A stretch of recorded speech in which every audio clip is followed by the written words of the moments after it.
Your brain is like a supercomputer, and your self-talk is a program it will run. So if you tell yourself you're not good at remembering names, you will not remember the name of the next person you meet because you programmed your supercomputer not to. It's so important because your brain controls everything. Every single person that's listening and watching this could do that and a lot more. Oh my gosh. The thing is, we weren't taught. And my goal for everybody who's watching and listening to this is that they're smarter than they think. It's just we weren't taught how to do these things. And when you're in congruence and in alignment, things happen. Your natural superpowers, if you will, come out organically and are not forced.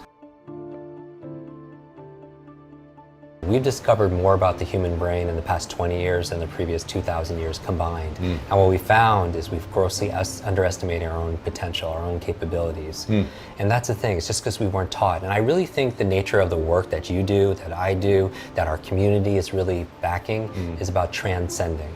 It's about ending the trance.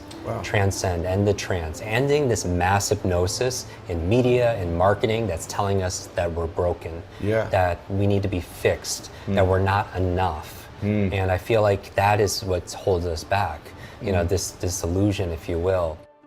Our brain, they say we use such a small potential of it. We use all our brain, but some people use it more efficiently than other people.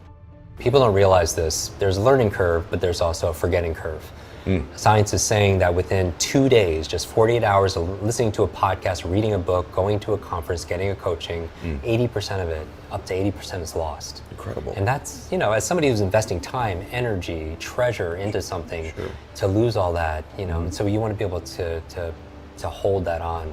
And so one of the ways of doing it is by taking notes. And we did a whole episode on proper note taking, and really one that's more brain friendly. Most people, and what they found is the worst way of taking notes actually is verbatim.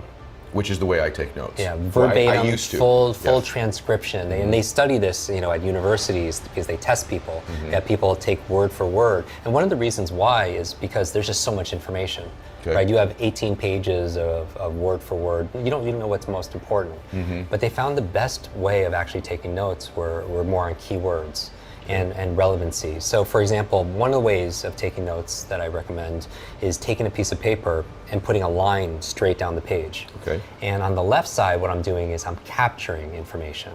Capturing. So we could talk about how to remember names and how to read faster and how to learn skills faster, how to change your habits. That would be on the left-hand column. You're capturing information. But on the right side, instead of capturing, you're creating. What does that mean? It means that you're creating and you're building on this. You're putting your impression. So essentially on the left side, you're taking notes, but on the right side, you're making notes. And there's a clear distinction, right, between just capturing information and actually the creative process. Why does that matter? It matters because if you're, first of all, for focus. A lot of people, when they're listening to something, their mind will go somewhere else. They'll get distracted. So here, instead of it going somewhere else, it goes on the right side of the page, which is, let's say, left side, right brain. Left brain, right brain. Left brain's more logical and words and language and linear. But on the right side is your imagination, it's your creativity. So your creativity could go there. The other thing is it forces you to ask questions. I believe that questions are the answer. I think it's the essential for understanding, for critical thinking, for focus, for learning. If you ever want to read something and let's say people feel absent-minded. They forget where they put things. Their wallet, their purse, their keys, or if not their keys, something larger like their car. You see the people in the finding, they forget where they parked their car. They read a page in a book at the end and forget what they just read. They'll get a name from somebody and they'll just forget it right away. One of the ways to insulate that is to ask questions.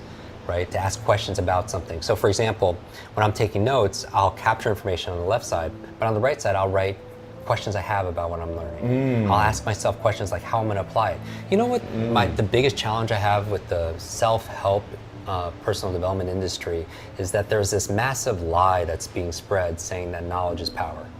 Thinking is the process of asking and answering questions to yourself. I remember I was doing a training in Silicon Valley, and after I was done, somebody comes up to me, it was Bill Gates, and I asked him, like, if you could have any one superpower, what would it be? He was like, Jim, the ability to read faster. And Warren Buffett was like, I've wasted probably 10 years of my life reading slowly. And that's why reading and speed reading is so important, because people spend about 4 hours processing information a day. You think about all the emails and the business plans and the books and all the stuff you have to process. Yes. If you could just double your reading speed and go from 4 hours to 2 hours, you save 2 hours a day. Whoa. What's 2 hours a day over the course of a year? Actually, let's say you just save 1 hour a day. That's 365 hours a year. Incredible. That's how many 40-hour work weeks? 9. 9. 2 months Oh of my productivity, gosh. more than 2 months of productivity, saving 1 hour a day on something ubiquitous like reading. So that's why we do so much, like for people out you watching this, I know a lot of people are entrepreneurs, they have teams. The biggest line item, right, is human capital, Yes, right, payroll. for sure. But if they're reading 4 or 5 hours a day, that means half of their salary is being paid to read.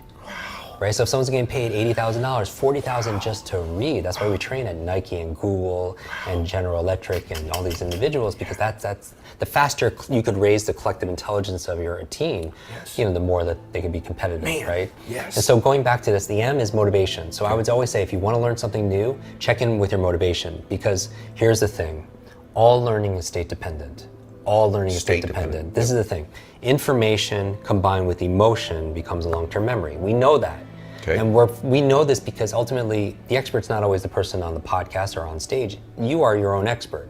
So genius leaves clues. Okay. Genius leaves clues all the time. So when somebody's exceptional in some area, there's a method behind the magic, including for your own self. Okay. So you don't remember all names, but you certainly don't forget all names. Now, go and deconstruct that, decode that. Usually the names you remember are names you're motivated to. Okay. You're somebody that is attracted to somebody that could be good for their business, right? So there's the emotion there. So emotion tied to information becomes a long-term memory. Because here's the thing: is there like a song or fragrance or food that could take you back to when you were a kid? Absolutely. Because information tied with that emotion becomes a long-term memory. But here's the thing: back in school, what was the primary emotion we felt? Boredom, right? Half the room is bored, the other half is confused. But on a scale of 0 to 10, what's boredom? 0. Information times emotion. If the emotion is 0, what's anything times 0? 0. And you wonder why you forgot the presidents, the capitals, the periodic table, all the things we learned in school, because the emotion level was very weak. Wow. Right? That's why entertainment is so powerful. If you just do the easy things in life, you procrastinate, you put things off, right? Then life is hard. But if you do the hard things in life, life becomes easy. Wow, so good. And because you're building those muscles. And what I'm suggesting is mental fitness is as important as mental intelligence. The X is exercise. Okay. Exercise. And here's the thing: physical exercise, good for your brain. Okay. We know this across the board. Physical exercise, good for the brain. But so people who are more mentally, who work out, they're more mentally fit, right? Okay. They do better on focus, mental acuity, memory tests. Okay. They create, when you exercise, you create brain-derived neurotropic factors, which is like B, D, and F, fertilizer for the brain, which promotes neurogenesis, neuroplasticity, new brain cells, new connective. People say, like, when they listen to your show, if they're doing on an elliptical, something rhythmic, or they're going for a walk, they'll retain it better. Wow. Right? Which is so powerful, just in being creative, going for walks. Like Steve Jobs, all his meetings were walking meetings, that's right? Because that's when all the creativity is coming out. So movement, because we live in such a sedentary environment. Is that what you mean by learning is state-driven too? Exactly, because movement changes your state. Your physiology affects your psychology. And we live in a culture where sitting is the new smoking. We've all heard this, and we're not moving. The primary reason why you have a brain is to control your movement. People don't realize that. Number one reason you have a brain. And as your body moves, your brain grooves.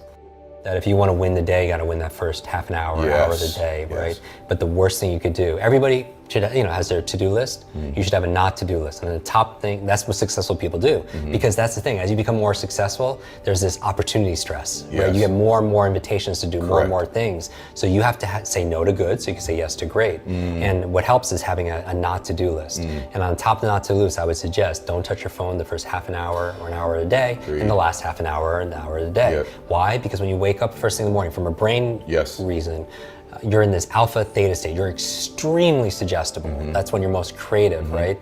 And you're incredibly suggestible. And if you pick up your phone, you're rewiring your brain for a number of things. Number one, you're training it for distraction. Every dopamine, like every like, share, comment, cat video, gives you a dopamine flood, and you wonder why you can't focus because you're trained to be distracted. Here's the thing I have with technology.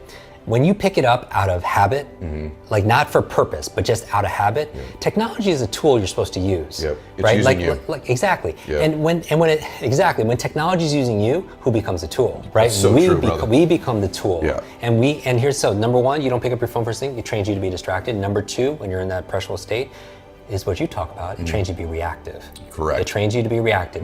All of a sudden, you get one email, voicemail message, it ruins your day, and we've all had that. Yep.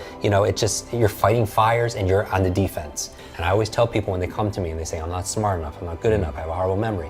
I always say, if you fight for your limitations, you get to keep them. Boy, if you fight for your limitations, you argue for your limits, they're yours, right? Boy. And here's the thing, your brain is like a supercomputer and your self-talk is a program it will run. So if you tell yourself you're not good at remembering names, you will not remember the name of the next person you meet because you programmed your supercomputer not to. They say the two most powerful words in the English language are also the smallest, I am. Because whatever you put after that, complete that sentence with, is going to determine your destination, your destiny.